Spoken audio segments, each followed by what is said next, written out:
Paz do Senhor, povo de Deus, bom dia, boa tarde, boa noite, depende da hora que você estiver ouvindo ou assistindo esse vídeo. Você que está conosco aí, esse vídeo vai diretamente para o YouTube, e você que estiver conosco aí, compartilha, inscreve no nosso canalzinho aí, ó. Você vai visualizar esse vídeo, né? Vai ser um pouco grande, por isso que não vai em forma de short, porque Deus me deu uma palavra hoje maravilhosa. Se você ouvir essa mensagem, eu creio que Deus vai fazer uma grande obra na sua vida, né? No livro de 2 Reis, no capítulo até esqueci, 5, versículo número 20, a Bíblia vai nos falar um versículo especificamente que Deus nos entregou. Diz assim, ó: Então Geazim, moço de Elias, homem de Deus, dizendo: Eis que o meu senhor impediu a... Já foi 2 folhas, glória. Impediu a este Ciro Naamã que da sua mão se desse alguma coisa que trazia. Porém, tão certo como vive o Senhor, que hei de correr atrás dele e tomar dele alguma coisa.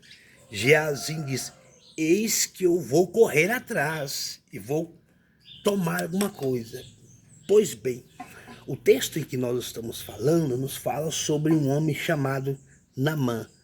Esse texto tem 3 personagens interessantes. O primeiro personagem é o Naamã. O segundo personagem é Eliseu. O terceiro personagem se chama Geazim. Todos têm nome.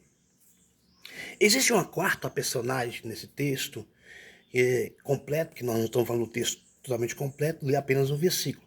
Mas o texto completo nos mostra também uma pessoa anônima, que não tem nome. Ou seja, quando o texto não dá nome a uma pessoa, nós chamamos de anônimo. Pessoa que não tem nome no texto. O seu nome dado aqui no texto é serva de Naamã. Isso é uma criança, apenas uma menina jovem, acredita que ela tinha em torno de 12 a 16 anos, né, e que servia na casa de Naamã. Primeiro ponto para observarmos: quem era Naamã? O capítulo de número 5, versículo 1 vai falar quem era Naamã. Comandante do exército do rei da Síria, herói de guerra. Olha as qualidades deste homem. Era comandante do exército da Síria, herói de guerra e muito conceituado diante do seu senhor. Ou seja, era um homem de alta posição dentro do exército da Síria. Era o comandante geral de todos os exércitos da Síria. Então, Naamã era alguém muito importante, conceituado, né? Herói de guerra. Havia vencido várias e várias batalhas na sua vida. Segundo, quem era Eliseu? Eliseu era um profeta da casa de Israel. E tem uma simbologia da igreja, que futuramente nós faremos falar sobre isso. E quem era Geazim? Moço de Eliseu ou aprendiz de Eliseu? O nome Geazim quer dizer Vale da Visão. Geazim, guarda bem esse nome, Vale da Visão. Pois bem, a Bíblia nos fala que quando aquela menina vai falar com Naamã, ela diz: olha, quem dera se o Senhor estivesse em Israel, porque se o Senhor, meu Senhor, estivesse em Israel, certamente o Senhor seria curado dessa lepra, seria curado desse problema. Mas Naamã era um homem de alta posição. E como Naamã iria para Israel, era nação, muitas vezes era amiga, outrora era inimiga, aquela menina vai dar um conselho para ele, para fazer uma mensagem para ele. Olha, quem dera se você estivesse, quem dera você estivesse em Israel, porque lá ainda existe profeta de Deus. Aleluias. Ainda tem profeta de Deus. Tomara nossos dias, né? Ainda tivesse profeta de Deus. Mas tem, tá? Só procurar direitinho que Deus ainda tem usado alguns por aí. Aquela menina faz um testemunho. Então o que vai fazer Naamã? Naamã vai reunir consigo a sua comitiva, vai pegar muitos bens financeiros que ele tinha, seu celeiro, vai pedir permissão ao rei da Síria para que ele pudesse ir até Israel para a casa do profeta falar com o profeta. Ele chega na casa de Eliseu, e Eliseu não o recebe, o profeta não o recebe. Olha, você vai, alguém importante vai na porta da sua casa, você quer receber. Fulano chegou na porta da minha casa. O profeta deitado, estava deitado, continuou. Geazi chega, Senhor, lá fora estão te chamando. Ele só falou, o que eles querem? Naamã veio acreditando que o Senhor, como profeta de Israel, vai orar e ele vai ser curado. Qual a resposta de Eliseu? Nem deu bola para aquele homem. E falou com ele, fala com ele que vai lá, mergulhe 7 vezes no Rio Jordão. Que ele vai sair curado. A palavra de um profeta. E a Bíblia fala, crê nos profetas e prosperareis. Mas Naamã, autoestima, mesmo leproso, não baixava a guarda, não havia humildade nele. Naamã fala, eu vou mergulhar naquele rio. Naquela época, o Rio Jordão estava passando por um problema sério. Alguns dizem que havia até lodo. Era um rio, tinha um cheiro meio desagradável. Naquele rio fedorento, não vou não. Aí alguém próximo a ele, novamente, diz para ele, olha, Senhor, se o profeta falou, vai e faça. Vai e faça. Cumpra a palavra do profeta, vai e faça. Não custa nada. Você vai morrer com essa enfermidade, você vai morrer com essa doença, dizendo nas nossas palavras atuais. O senhor vai morrer desse jeito? Há uma chance, há uma oportunidade de você ser curado. Então vamos lá, use a sua fé. E a Bíblia diz que ele vai e faz o primeiro mergulho, nada acontece, o segundo nada acontece, o terceiro nada acontece, o quarto nada acontece, o quinto nada acontece, o sexto mergulho nada acontece, vou parar. Vai mais uma vez, são 7. Na 7ª vez, quando ele entra, quando ele sai sem nenhuma lepra, totalmente livre para a honra e para a glória do Senhor. A palavra do profeta se cumpriu e Deus foi glorificado, aleluias. Mas a Bíblia nos fala que quando ele volta para a casa de Eliseu para agradecer a Eliseu. E o que ele traz para agradecimento de Eliseu? A Bíblia fala que ele traz consigo talentos de prata, equivalente a 34 quilos, 34.272 quilos. Este sírio, segundo Samuel 12:13, 30, quer dizer, 12:30, vai me falar que a quantia de prata que ele traz era equivalente a 34 quilos, 272. 34.272, isso é bem claro. Para oferecer para ele. Era muito dinheiro, era muita prata, era muito dinheiro. Né? Não sei quanto está o quilo de prata hoje, mas se a gente for valorar um quilo de prata hoje, fazer o cálculo, não sei quanto que dá hoje. Não estudei sobre esse assunto, sobre o valor da prata. Né? Em hebreu, isso equivalia a mais ou menos 40 quilos mais ou menos de prata. Era uma conta feita meio louca lá, de 30 e tanto para 40 e pouco. Mas na forma dos hebreus, daria em torno de 40 quilos de prata. Se você pega o quilo de prata, você vai ver. Apocalipse 16, versículo 21, fala sobre isso aí. O que mais ele trazia consigo? Ele trazia as vestes vestivais, ou seja, isso era para quê? Era de uma deusa chamada Hera. Para adoração de uma deusa pagã. E o seu nome tinha 2 significados. Era Hera ou então era Rimon, o nome da deusa. Ou seja, por isso que Eliseu não aceitou. Também é um problema. Porque as roupas eram de uma deusa pagã. Eliseu não ia aceitar nada do mundo.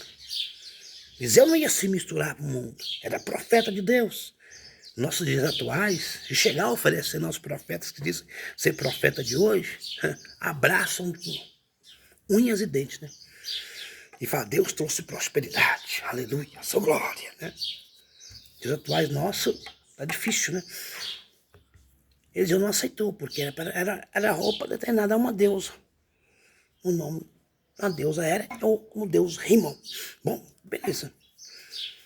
Rimon era um deus principal dos reis da Síria.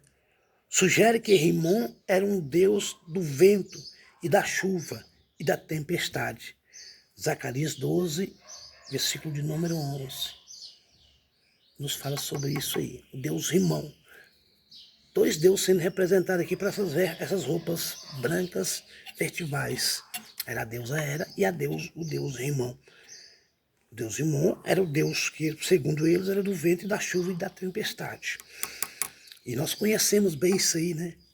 Para quem conhece mais ou menos, tá na forma, para quem já participou de candomblé, essas coisas, sabe muito bem que existe um espírito chamado ventania, né? Que bagunça, né? E tudo mais. Beleza. O que Geazinho vai fazer então? Geazinho vai pegar, não, Geazinho está na presença de Deus. Geazinho está cheio, está ali vivendo ao lado da unção e tal, vivendo aquela coisa maravilhosa ao lado de Eliseu. Mas para Geazinho aquilo não representava nada. Era igual Judas, estava com Jesus, mas queria o dinheiro. Geazinho queria o bem financeiro. Geazinho, como eu disse para você, Geazinho, o seu nome era Vale da Visão. Então Geazinho, o seu próprio nome, mas eu tenho uma visão. Uma visão de Geazinho não era para a obra de Deus, não era para a obra missionária. A visão de Geazinho era para ser o bem próprio. Como acontece hoje nos nossos dias atuais. Pastores com visões para seu bem próprio. Usam o dinheiro da igreja para comprar jato e tal, fazendas, essas coisas. Então Geazinho tinha essa visão. A visão de Geazinho era só enxergava a grana, a bufunfa, né? O faz-me rir, me deixa alegre. Então o que Geazinho vai fazer? O versículo nos diz que ele vai correr atrás. A Bíblia fala que ele vai correr atrás, ele vai deixar de lado a unção e vai correr atrás de quê? Dos bens financeiros. Só que os bens financeiros não eram da obra de Deus. As coisas eram para deuses pagões. Eram oferecidas a demônios, de uma forma clássica. Então quando Geazinho vai correr atrás, ele vai correr atrás do quê? Da lepra. Ele vai largar de lado a unção e abraçar diretamente com aquilo que era de Naamã, foi o que lanchado no rio. Então ele vai atrás. Quando ele vai atrás, ele chega lá, aí ele acha que ninguém viu. Vai falar, o meu Senhor disse que eu posso pegar. Ele arrependeu, ele ainda mentiu. Ele arrependeu de não ter pegado, você mandou buscar. E ele pega aquelas coisas. E diz o versículo 26. E disse-lhe, porém, porventura não foi contigo o meu coração? Quando aquele homem voltou sobre o seu carro? Veja bem. Chegou o profeta e diz, olha Geazinho, o que fosse fazer?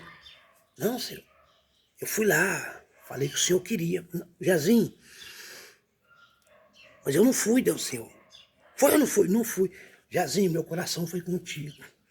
Eu vi você fazendo isso tal de coisa. Você foi lá e pediu as coisas que não eram para ser pegadas, porque não pertencia à obra de Deus. Falando em outras palavras, nossa, aqui. Um diálogo mais, fazendo uma conjectura aqui, para que você entenda melhor. Não era para você pegar, Geazinho. Mas eu não peguei, Senhor. Pegou, Geazinho, porque meu coração foi contigo, ou seja, meu espírito estava contigo lá. E eu vi quando você pegou. E da mesma forma, Geazinho, que você pegou todas as coisas que não era para ser pego e você pegou, a doença que estava sobre Naamã, a lepra, será sua. Será sua. É que eu digo para você, irmãos. Quando nós pegamos aquilo que não era para ser pegado, aquilo que era mundano, e tentamos trazer para dentro da nossa igreja, a nossa igreja adoece, nós adoecemos. Hoje, por isso, nós estamos com a igreja um pouco leprosa. Pastor, é verdade. Várias pessoas estão de lepra dentro da igreja, porque estão pegando aquilo que não era para pegar. Estão buscando no mundo aquilo que não era para buscar. Aquilo que o profeta de Deus, aquilo que o Senhor rejeitou, nós estamos buscando e trazendo, aos poucos, e colocando dentro da obra de Deus. Estamos mais voltados para o material do que para o espiritual. E dessa forma nós abraçamos a lepra e largamos de lado a unção. E Paulo diz, não apagueis o espírito.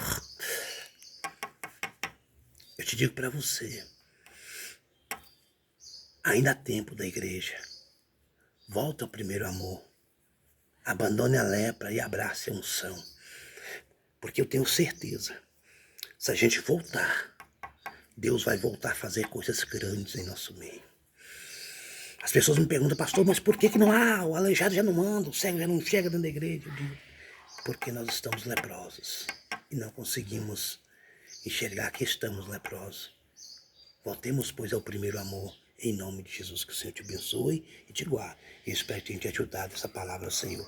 Compartilhe para que outras pessoas sejam abençoadas. Curta e comenta alguma coisa em nome de Jesus.